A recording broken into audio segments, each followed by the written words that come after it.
আজ ২৯ জুলাই বিশ্ব বাঘ দিবস।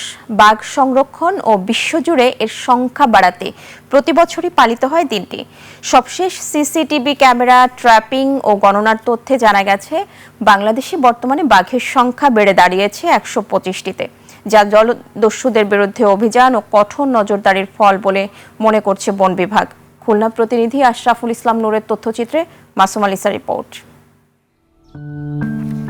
প্রকৃতির এক অপার বিস্ময় সুন্দরবন, আর এই বনের রাজার নাম রয়্যাল বেঙ্গল টাইগার, যার রাজকীয় হাঁটাচলা আর এক গর্জনে থমকে যায় গোটা জঙ্গল। বর্তমানে বাঘের সংখ্যা দাঁড়িয়েছে ১২৫টিতে। জলবায়ু পরিবর্তনের প্রভাবে নোনা পানির বৃদ্ধি, মিষ্টি পানির সংকট এবং মিঠা পানির উৎস শুকিয়ে যাওয়া বাঘের অস্তিত্বের জন্য বড় হুমকি। এছাড়া বনের সীমান্ত এলাকায় মানুষের সঙ্গে বাঘের দ্বন্দ্ব দিন দিন বাড়ছে। ২৯ জুলাই প্রতি বছর বিভিন্ন কর্মসূচির মাধ্যমে পালন করা হয় এই বাঘ দিবস। এর উদ্দেশ্য ও তাৎপর্য হল বাঘের প্রাকৃতিক আবাসস্থল রক্ষা করা, বাঘ শিকার ও পাচার রোধে জনসচেতনতা তৈরি করা, বন্য বাঘের সংখ্যা বৃদ্ধি ও সংরক্ষণ নিশ্চিত করা। বাঘ যে আপনি দেখতে পাবেন এই গ্যারান্টি কিন্তু দেয়া যায় না, কিন্তু অনেক সময় পর্যটকদের ভাগ্য ভালো হয়, আমরা বাঘ দেখি এবং আগের তুলনায় এখন বাঘ দেখার সম্ভাবনা অনেক বেড়েছে। পূর্ব সুন্দরবনে আমরা বেশি ভ্রমণ করি, পশ্চিম সুন্দরবনে আমরা কম যাই। গত বছরও ঠিক আছে একাধিক শিপে ঠিক আছে বেঙ্গল টাইগার দেখতে পাওয়া গেছে। বাঘ কেবল বনের সৌন্দর্যই নয়, সুন্দরবনের রক্ষকও বটে।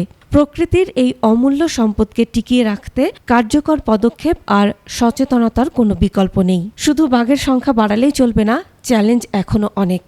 2023 এবং 2024 সঙ্গে আপনার বাঘ শুমারি করে 125টি বাঘের সংখ্যা পেয়েছি। 2018 সালে বাঘের সংখ্যা ছিল 118টি।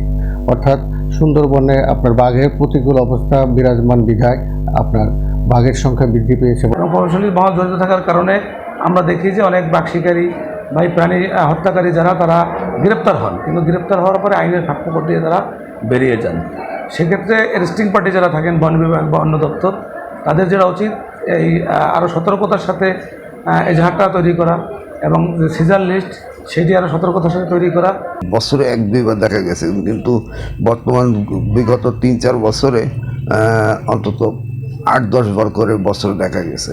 এই পর্যটকরা আসলেই খুশি, কারণ তার পাশ থেকে যখন একটি বাঘ সাঁতরিয়ে এপার থেকে ওপার যাচ্ছে, যার কারণে তারা খুবই রোমাঞ্চিত এবং আনন্দিত হচ্ছে। সুন্দরবন রক্ষা করতে হলে আগে বাঁচাতে হবে তার রাজাকে। বাঘ টিকে থাকলে বনের অন্যান্য বন্যপ্রাণী ও সার্বিক পরিবেশ সুরক্ষিত থাকে। তাই বাঘ রক্ষায় শুধু আইন নয়, চোরা শিকারী বন্ধে কঠোর নজরদারি ও স্থানীয়দের সচেতনতা জরুরি। 2010 সালে রাশিয়ার সেন্ট পিটার্সবার্গে টাইগার সামিটে এই দিবসটি প্রথম চালু করা হয়। বিশ্ব বাঘ দিবসের এবারের প্রতিপাদ্য হল বাঘের সংখ্যা বৃদ্ধি, সুন্দরবনের সমৃদ্ধি। Masum আলিসা, desk report, 21 television.